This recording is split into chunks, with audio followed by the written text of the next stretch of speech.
So this is Habakkuk 3, and this was written by a prophet named Habakkuk around 700 years before Christ, BC. So he was worried about and dealing with the fact that Babylon was coming into power and how it was affecting him and his people. And so this is a very poetic chapter, as well as it was written to be music. So it's very nicely written, but it's very profound as well. So Habakkuk 3 verse 1, a prayer of Habakkuk the prophet set to victorious music. So he even decided what type of music it should be. It should be victorious. So even though he was dealing with hard times, he wanted to sing victoriously. And let's find out what he was thinking about that. Verse 2, Yahweh, and Yahweh is God's name. If you look at it in the Hebrew, many times in the Bible it has been changed to Lord for some reason. But when you go back to the Hebrew, which the Bible was translated from, you will see that the word is actually pronounced something like Yahweh or Yahweh, something in that range. The Hebrew pronunciation is can tend to be a little bit vague, and it didn't contain vowels in the past. So I'm happy with the pronunciation Yahweh as being very close and a good way of saying it in English. Many people translate it as Jehovah, but as far as I can tell, that's pretty far away from how it would have sounded in Hebrew. So Yahweh. In some translations, it might say Lord instead of Yahweh, but in the original, it says Yahweh. Yahweh, I have heard of your fame. I stand in awe of your deeds, Yahweh. So he's talking about God's mighty deeds as something in the past, something he's heard about, not something that he has seen with his own eyes. I have heard of your fame. I stand in awe of your deeds, Yahweh. Renew your work. So this is Habakkuk's prayer, is that those amazing things that I saw you do in the past, I want to see you do them now in this time. Renew your work in the middle of the years. Now, why does he say the middle of the years? I believe he's placing himself in history. He knows he's no longer at the beginning of time. He's many years past the creation of the world and Noah's flood. He's in the middle of time before the end times. He's not in the end times yet either at that point. Again, he's in around 700 BCE, as they say now. In the middle of the years, make it known. In wrath, you remember mercy. So Habakkuk is praising God for the fact that even when God is angry, he keeps mercy in mind. He holds back. He shows mercy. Verse 3, God came from Teman, the Holy One from Mount Paran, Selah. And as far as I can tell, those locations are near Beersheba in the southern portion of Israel. And Selah means think about that. His glory covered the heavens, and his praise filled the earth. And many people would try to say that this is only poetic and he's just making this up. But I believe he's referring to facts from the past that he actually knew. His glory covered the heavens, and his praise filled the earth. So I believe he's talking about back in the beginning of time, when people knew God and the light was everywhere. The whole world, the whole universe was full of God's light and knowledge of God. and people praised him. Everyone knew God, and everyone praised him. Adam and Eve, the very first man and woman, they walked with God. They knew God personally. And so you can imagine from there, their children would know God. Their children's children would know who God was. Even if they didn't walk with him, they knew God. They knew who he was. Verse 4. His splendor is like the sunrise. So very poetically written. When you see the sun come up and the sun and the sky suddenly turns bright and gets brighter and brighter and brighter and brighter, that is like God. God's presence and arrival brings light and more light and more light and more light. Rays shine from his hand, and that's very picturesque. Rays shine from his hand, where his power is hidden. So Habakkuk is saying that the light coming from his hand gives clue to the fact of where God's power is. And one thing about the name Yahweh is I believe the Yah part of Yahweh can refer to a hand. That's one possible meaning for that word, for that Hebrew word. So he says, rays shine from his hand where his power is hidden. Verse 5, plague went before him. So he is acknowledging that God is able to send out plagues. He has that power. Plague went before him, and pestilence followed his feet. So he can place plagues where he wants them. He can send pestilence where he wants them. Verse 6, he stood and shook the earth. So he's giving us the feeling of how big God is. The moment God stands up, the whole world shakes, just like if someone's standing up off of a bench and it shakes. God is so huge that when he stands up, the world shakes. The earth, the whole earth, the globe shakes. He looked and made the nations tremble. So he is so mighty and so powerful that when people see him look at them, they begin to tremble and shake in fear. The ancient mountains were crumbled. So Habakkuk, he's speaking around 27 years ago, and he's talking about ancient times. So he's talking about even beyond that, before that, the ancient mountains were crumbled. So he is attributing God's power to the reason that the ancient mountains were crumbled.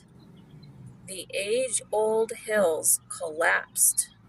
So these, at the time, were old hills, but they collapsed because of God's power.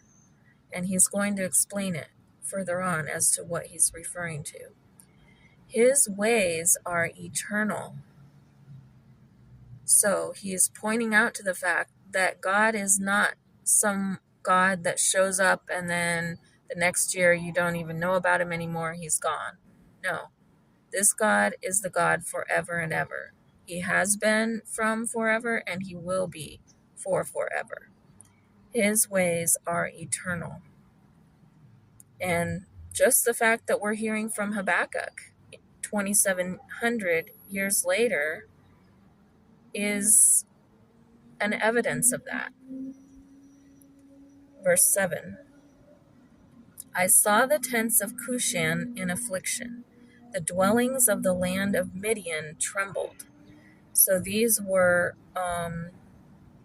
enemies of the Israelites, the children of the man named Israel. These were enemies of God's people. In other words, God adopted the children of Israel, the descendants of Israel, and these are their enemies, and Habakkuk is saying that they are trembling. The enemies of God's people are trembling. Why are they trembling? Because they know that God is the God of his people. They're afraid of God. They're not afraid of God's people. They're afraid of God himself, because they know that he will defend his people. Verse 8. Was Yahweh displeased with the rivers? Was your anger against the rivers? So we can understand from this that Habakkuk is saying that God did something to the rivers. So what did he do? Was your anger against the rivers, or your wrath against the sea? So God did something to the sea. That you rode on your horses, on your chariots of salvation. Now, I believe this riding on horses, I think that that's poetic, but not necessarily. That you rode on your horses, on your chariots of salvation. Verse 9, you uncovered your bow. That's like saying you took your sword out of its sheath. You were ready to fight. You uncovered your bow. You called for your sworn arrows. Selah. So he says, think about that. So God was ready for battle, is what he's saying. You split the earth with rivers. So if we think back, when did God split the earth with rivers? And when I looked up the background of this chapter, what I read pointed back to when God led the children of Israel out of Egypt from slavery, how he split the river or split the Red Sea. However, that's not what it says. It says you split the earth with rivers. And so I believe that everything here points back to the flood, Noah's flood. It says in verse 8, was Yahweh displeased with the rivers? Was your anger against the rivers, or your wrath against the sea, that you rode on your horses, on your chariots of salvation? So this doesn't say that the people rode on the horses and chariots. It says God did. So I really believe this is pointing back to the flood. You uncovered your bow. You called for your sworn arrows. By sworn arrows, I believe that means he had them dedicated to certain targets. They were already sworn to go to certain places. Selah. You split the earth with rivers. So what I believe this is referring to is when in Genesis, the very first book of the Bible, it says that the fountains of the great deep broke open. In other words, the underground rivers came out of the ground. The water came out of the ground. You split the earth with rivers. So the underground streams broke open and came out of the earth, is what I believe this is referring to, and it fits perfectly. Verse 10, the mountains saw you and were afraid. The storm of waters passed by. So, storm of waters, I don't think that quite pictures the crossing of the Red Sea, because that water just stood up. It didn't go rushing some other place. It stood up like a wall and held its place. This sounds more like rushing water going somewhere. The mountains saw you and were afraid. And in the crossing of the Red Sea, there's no mention about mountains. The mountains weren't a part of the picture per se. I mean, I'm sure there were mountains there, but it wasn't a part of the picture. But in the flood, it says that the water covered the mountains. Verse 10, the mountains saw you and were afraid. The storm of waters passed by. So the waters were going somewhere. The deep roared. The deep. So the deep, not just the water. I believe this is talking about inside the earth when the water came out. The deep roared and lifted up its hands on high. Now, if you picture a hand being lifted up with the fingers spread out, lifted up its hands on high, doesn't that picture a geyser or a fountain of water?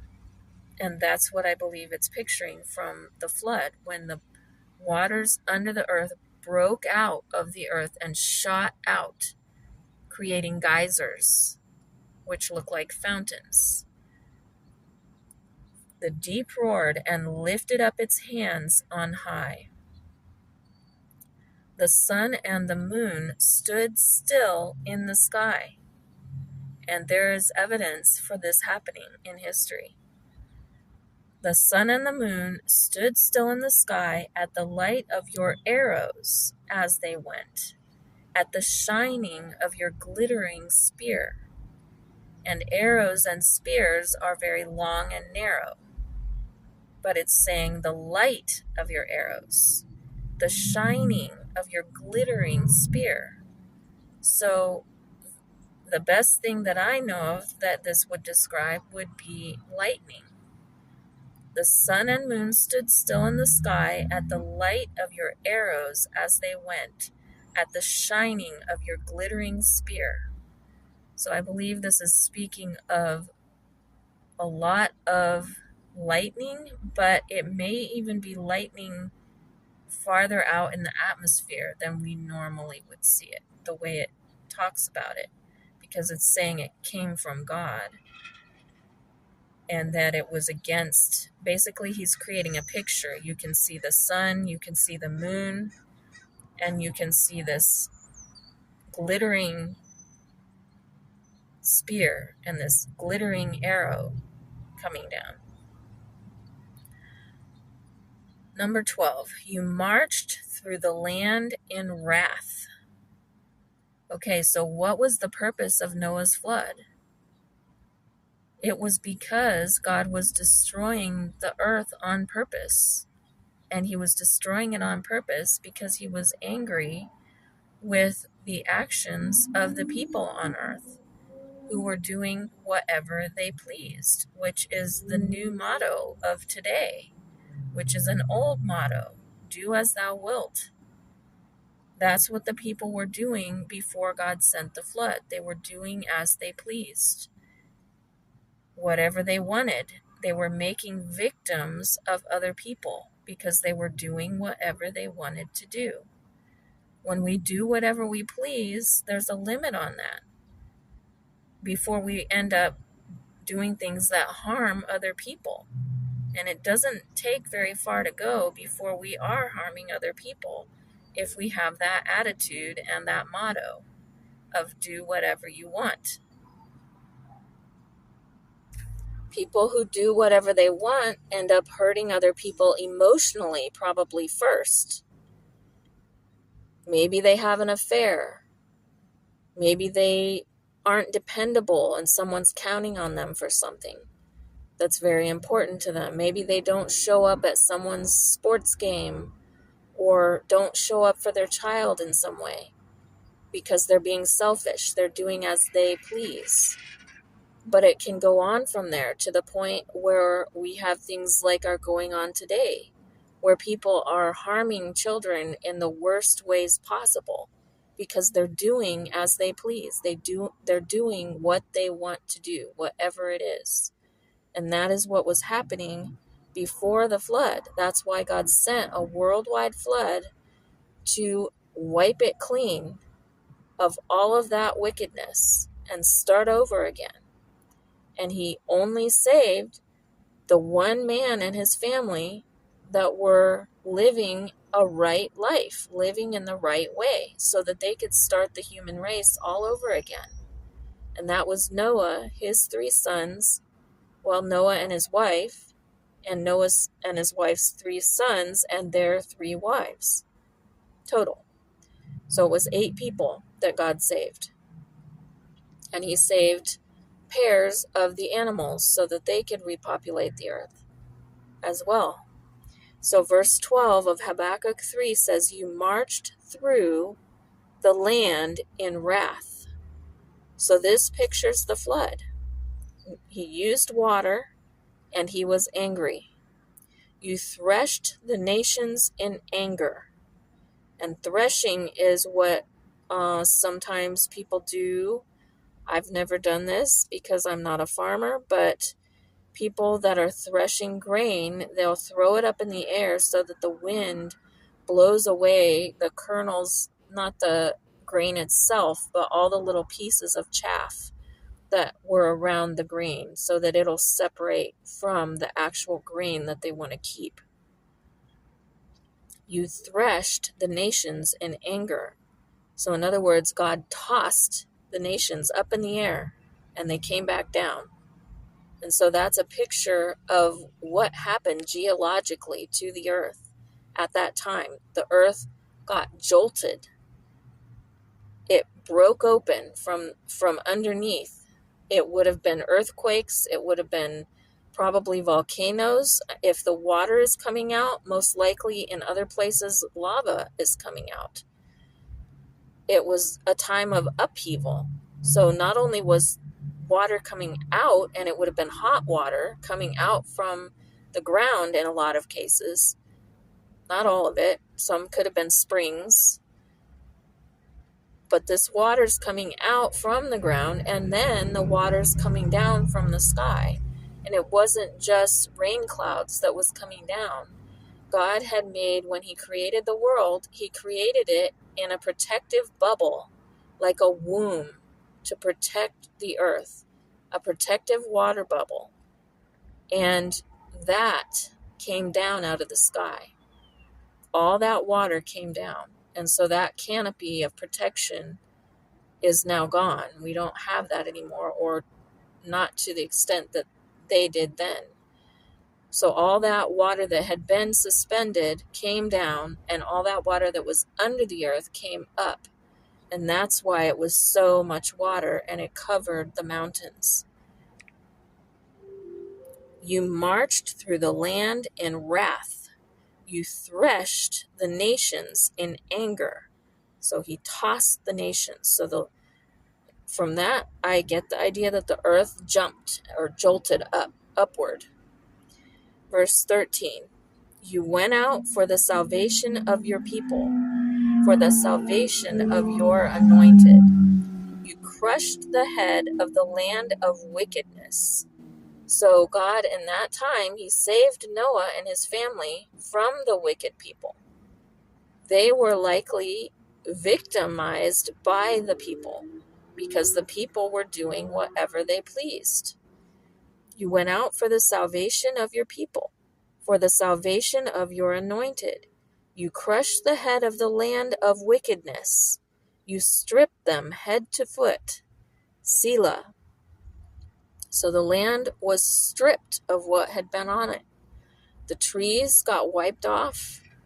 The mountains got washed. So I don't know if you've ever been to the west and you can see the mountains, and you can, because there aren't many trees, and you can see that they look water washed, which rain can do that, yes.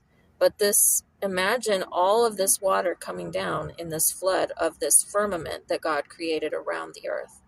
All of that came down. So there was a lot that happened at that time. You pierced the head of the warriors with their own spears. They came as a whirlwind to scatter me, gloating as if to devour the wretched in secret. You trampled the sea with your horses, churning mighty waters. So the water was churning water. It wasn't just what we might picture of the sea today. There was water coming up from under it, and it was rising, and there was water coming down and entering at a great rate. So the water was not calm. It was doing all kinds of things. You trampled the sea with your horses, churning mighty waters. I heard, and my body trembled. So Habakkuk is imagining. He heard about this flood of Noah, and he's imagining it in his mind's eye. I heard, and my body trembled. My lips quivered at the voice. And the voice, a lot of times in the Bible, is referring to a sound. It's not necessarily a person's voice. My lips quivered at the voice. So if you can imagine the sound, if you've ever been close to the ocean, when it's topsy-turvy. It can be very loud. You can hardly talk over it. But imagine this flood, how loud that must have been, with all the water pouring down and all the water shooting up and all the water coming down from the mountains and the land into the water that was already there. So much water and so much water sound. A roar. My lips quivered at the voice. Rottenness enters into my bones. And when the Bible says that, that evidently was a form of speech they used when they were shaky. They felt like their bones were flexible instead of holding them up. Rottenness enters into my bones, and I tremble in my place, because I must wait quietly for the day of trouble. So Habakkuk says, I'm worried. Not only am I shaking because I'm thinking about what you already did in the past, but now he's shaking because he wants God to do something like this now for him. At 2,700 years ago is when he was writing this. I tremble in my place because I must wait quietly for the day of trouble. So Habakkuk is looking forward to the day of trouble. Why would he be looking forward to the day of trouble again? Why would he want the day of trouble to come? He explains it in the next phrase, for the coming up of the people who invade us. So Habakkuk is worried. He was living at the time that the Babylonians were coming into power. And so he's evidently fearing the Babylonians, and he's wanting God to come down and do something mighty like he did during the flood to wipe out all the wickedness. He says, I must wait quietly for the day of trouble, for the coming up of the people who invade us. So he's dreading the fact that God has not yet protected and avenged his people from their enemies, these Babylonians that were rising. Verse 17, for even though the fig tree doesn't flourish, nor fruit be in the vines, the labor of the olive fails, the fields yield no food, the flocks are cut off from the fold, and there is no herd in the stalls. So Habakkuk is saying everything's going wrong. Everything that should be helping us, everything that should be making things good for us is not happening like it should. Verse 18, yet, or still, I will rejoice in Yahweh. I will be joyful in the God of my salvation. So Habakkuk is saying, even though everything's going wrong, our enemies are rising, our provision is failing, but I'm going to praise God anyway. I'm going to rejoice in Yahweh. I'm going to be joyful in the God of what? The God of my salvation. So he's still counting on God to save him, even though he doesn't see it yet. And that's really what he's emphasizing this whole chapter, is that he knows that God did these great and mighty things in the past, but he wants to see God do that in the present, and he hasn't seen it yet, and he has to wait quietly for that to happen. But his choice in the matter, he can't move God, he can't make these things happen, but what he can do is continue to rejoice in God and continue to trust and praise God, even though things seem to be going quite wrong. Yet I will rejoice in Yahweh. I will be joyful in the God of my salvation. So he's not saying, oh, God is not going to help. He's not saying, oh, God can't help, or God doesn't have the power to help, or God's never going to help, or God doesn't love us. No, he's saying God hasn't done it yet. I know he did it in the past, and I'm going to wait for him to do it again. He's still the God of my salvation. He's still trusting God to save him, just like we need to trust God to save us. But that doesn't mean it will be in our timing. And that's what Habakkuk is recognizing here. Verse 19, Yahweh the Lord is my strength.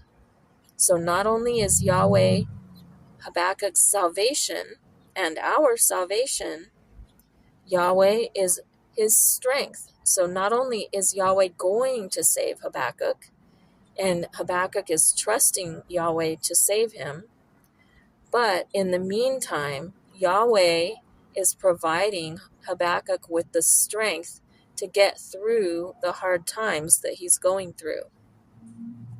Verse 19, Yahweh the Lord is my strength. He makes my feet like deer's feet and enables me to go in high places. So Habakkuk, he's not eating well, evidently.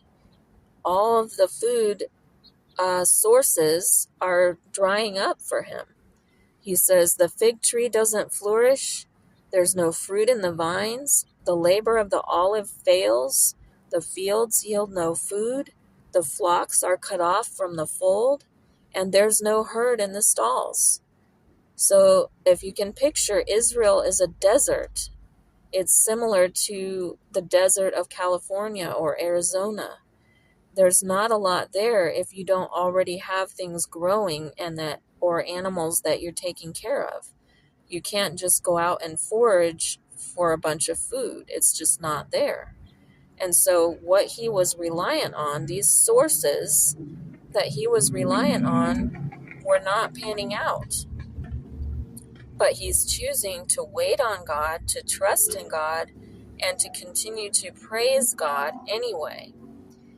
But he's also depending on God not only for future salvation, but he's depending on Yahweh for strength for today, strength for tomorrow, strength for next week, strength for next year. Yahweh the Lord is my strength. Habakkuk is not saying, I can do this, I can do this. He's not trying to talk himself up. He's not trying to psych himself up. He's trusting in God himself to supply the strength. Yahweh the Lord is my strength. He makes my feet like deer's feet and enables me to go in high places. Now, when you're not eating well, how well do you go in high places? On foot. You don't very well, but he's trusting God to enable him, even though he's not eating well. For the music director, so this is just how he ends this chapter, is he's writing a note to the music director. For the music director on my stringed instruments. So he wants this to be put to music so that his people can sing this as a song, because it's very poetically written. He wrote it as a song. Yahweh, I have heard of your fame. I stand in awe of your deeds. Yahweh,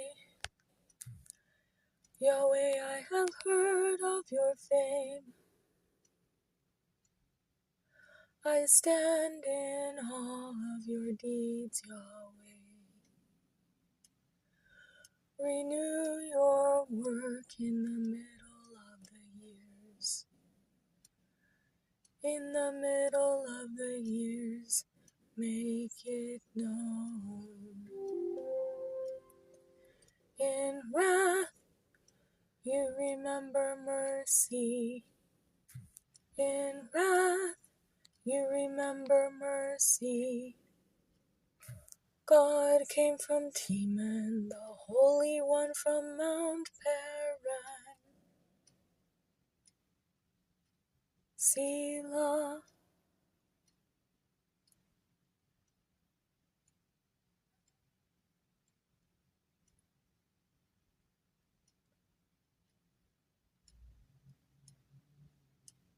Yahweh, I have heard of your fame. I stand in awe of your deeds, Yahweh. Renew your work in the middle of the years. In the middle of the years, make it known. In wrath, you remember mercy. In wrath, you remember mercy. Repeat, God came from Teman, the Holy One from Mount Paran. Selah, His glory covered the heavens, and His praise filled the earth. Repeat, His splendor is like the sunrise. Rays shine from His hand. His splendor is like the sunrise. Rays shine from His hand. Where His power is hidden, plague went before Him, and pestilence followed His feet. He stood and shook the earth. He looked and made the nations tremble. The ancient mountains were crumbled. The age-old hills collapsed. His ways are eternal. Repeat, I saw the tents of Cushan in affliction. The dwellings of the land of Midian, they trembled. Was Yahweh displeased with the rivers? Was your anger against the rivers? Or your wrath against the sea, that you rode on your horses, on your chariots of salvation? You uncovered your bow. You called for your sworn arrows. Selah. You split the earth with rivers. The mountains saw you and were afraid. The storm of waters passed by. The deep roared and lifted up its hands on high. The sun and moon stood still in the sky at the light of your arrows, as they went at the shining of your glittering spear. You marched through the land in wrath. You threshed the nations in anger. You went out for the salvation of your people, for the salvation of your anointed. You crushed the head of the land of wickedness. You stripped them head to foot. Selah. You pierced the head of his warriors with their own spears. They came as a whirlwind to scatter me, gloating as if to devour the wretched in secret.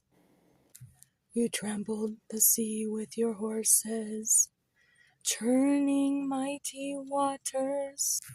I heard and my body trembled.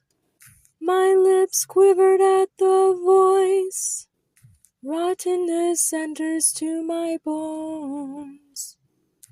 I tremble in my place, because I must wait quietly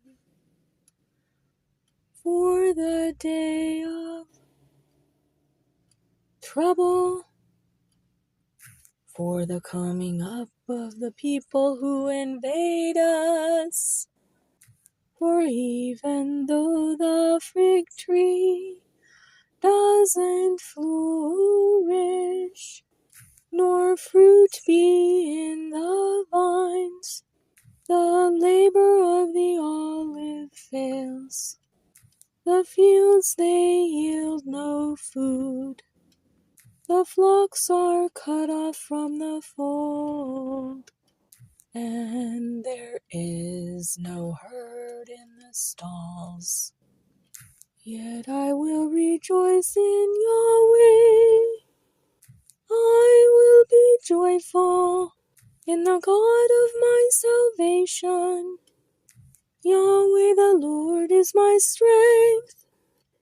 He makes my feet like deer's feet, and enables me to go in high places, and enables me to go in high places.